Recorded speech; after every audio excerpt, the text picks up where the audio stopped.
Now bring on board Anish Zamania, Head of Institutional Equities with Emkay Global Financial Services. Anish, good morning to you. Thank you for joining us. Anish, what would you attribute this week's weakness to? I think several things if you look at it.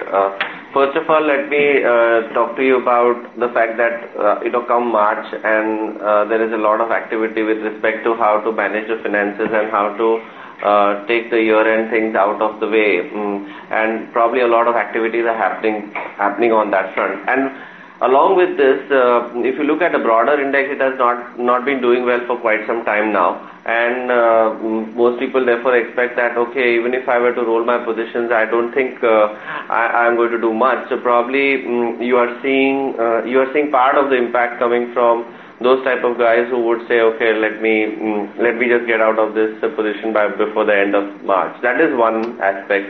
But the second more aspect, which is more overbearing in terms of what's happened, if you look at the whole construct of the quarter 3 earnings, we had a good bump up in quarter 2, and where the earnings growth was about 16-17%. Most people thought that earnings had bottomed out and started upgrading their numbers. But come quarter 3, you had about 4-5% growth in the Nifty stocks, and if you were to take the broader market, the BSE 200, you had a decline in earnings for ex-Nifty BSE 200 or BSE 500 stocks. Sales growth has been falling for the last 5 quarters now on a trot. So what I make out of this is that quarter 2 was just an aberration, and the growth slowdown has resumed in quarter 3, and this is in response to that the market is showing weakness. So if you look at the whole construct, then growth is slowing down. Right.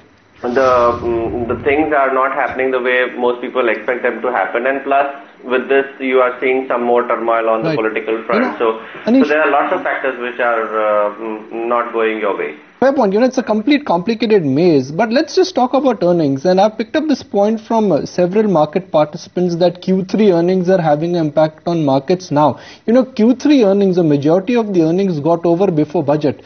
Why are markets cracking because of Q3 earnings? It is almost end of March now. So what? If you look at that trend, you are at the end of March now. If you talk to most of the companies, they are not saying anything different from what happened in Q3. In fact, they are saying things have slowed down further. You are seeing more noises coming out in terms of price discounts coming up, in terms of slower sales coming up. You look at the auto numbers, you look at the cement numbers, you look at all the monthly numbers which come out, they don't show a good picture. So what has happened in quarter 3 continues in quarter 4 as well. So I don't see why one should say that both are disconnected, and a long time has already gone through for quarter 3, and it becomes a lot clearer that quarter 2 was an aberration, and quarter 3 the downtrend has resumed. We still had 15% earnings growth for FY14, which now most people would downgrade definitely. So we are seeing probably 8.5-9% kind of growth can come through. So you still have a 5% downgrade left for the market to do. So Anish, what's the strategy then? Start nibbling into the markets, put money to work, or do you think there is further downside, like you just reiterated, about 5% more to go? There are two schools of thought. One says that if I had an alternative to invest in other areas, should I invest in equities? My answer is that you can buy the bonds, because over the next 1.5 years your interest rates are going to fall. So you buy a little longer maturity bonds where you can get capital appreciation as well, rather than investing in equity markets. But most of our clients are basically institutional investors who have just the option of investing only in equities.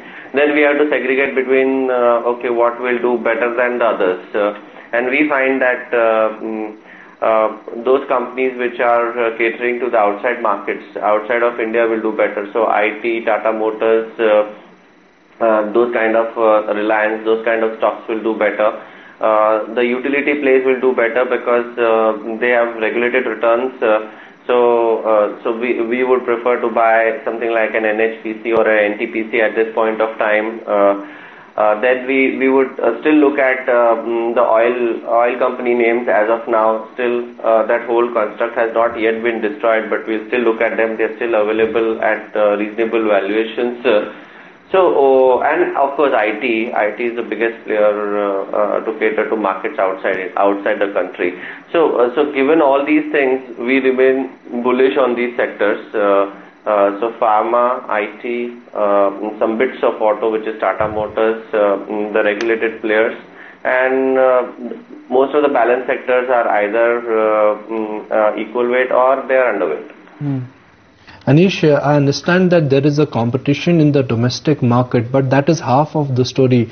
Bajaj Auto now derives nearly 35 to 40% of its EBITDA from exports, at a time when in general brokerages are of the view that it is time to align with exporters. Why is Bajaj Auto underperforming Hero MotoCorp also? I think we should not ignore the fact that there is still a large part of it coming from domestic markets. Then secondly, you should also see that there is an element of Sri Lanka involved in whatever is happening currently politically. So market is little worried about what could be the fallout on the businesses out there. So that is one of the probably reasons why probably yesterday the stock cracked a little bit more than what was anticipated. Now that the stock has reached these levels, and I've seen this happen across some of the consumer stocks where there have been significant price corrections. For example, Hindustan Lever, where demand suddenly starts falling off and you suddenly start seeing price corrections. So same thing has happened with Bajaj Auto. So what I would say is now one should now give it a real look and say whether at this price it's worth entering the stock with a reasonable degree of confidence that okay, will the earnings grow at a little bit, if not decline. So if that is the case, and we believe that should be the case, then Bajaj Auto once again with some bit of price correction enters the buy zone. Okay, Anish, good having you on the show. Appreciate you taking the time out.